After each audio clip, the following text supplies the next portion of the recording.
2024 সালের 18 জুলাই দিনটি ছিল বৃহস্পতিবার। সর্বাত্মক অবরোধ কর্মসূচির দিনে রাজধানীর রামপুরায় বিটিভি ভবন এবং মহাখালীতে দুর্যোগ ব্যবস্থাপনা অধিদপ্তর, ডাটা সেন্টার ও সেতু ভবনে অগ্নিসংযোগ করা হয়। এতে বিটিভির সম্প্রচার বন্ধ হয়ে যায়।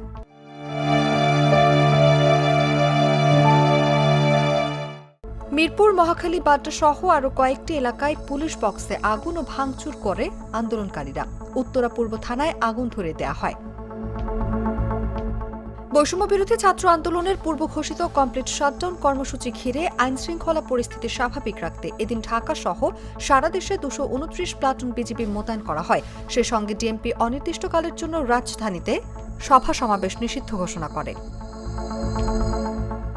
এদিন বেলা 12টা থেকে গভীর রাত পর্যন্ত ঢাকার সঙ্গে দেশের অধিকাংশ জেলার রেল যোগাযোগ বিচ্ছিন্ন ছিল।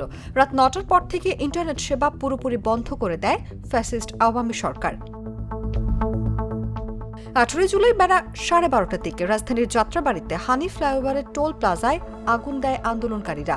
যাত্রাবাড়ি ও কাজলায় ঢাকা-চট্টগ্রাম মহাসড়ক সহ রাজধানীর অনেক এলাকার সড়ক অবরোধ করেন আন্দোলনকারীরা।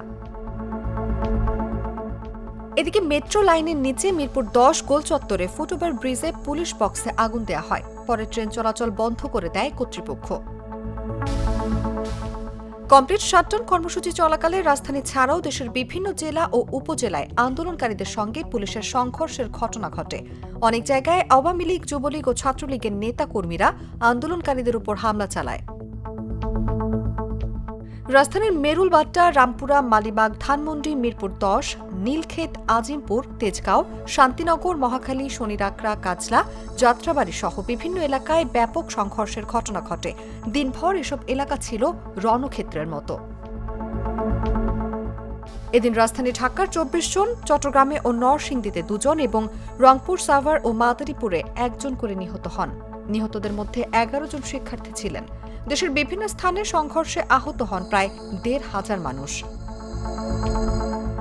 নিউজ ডেস্ক, জাগো নিউজ।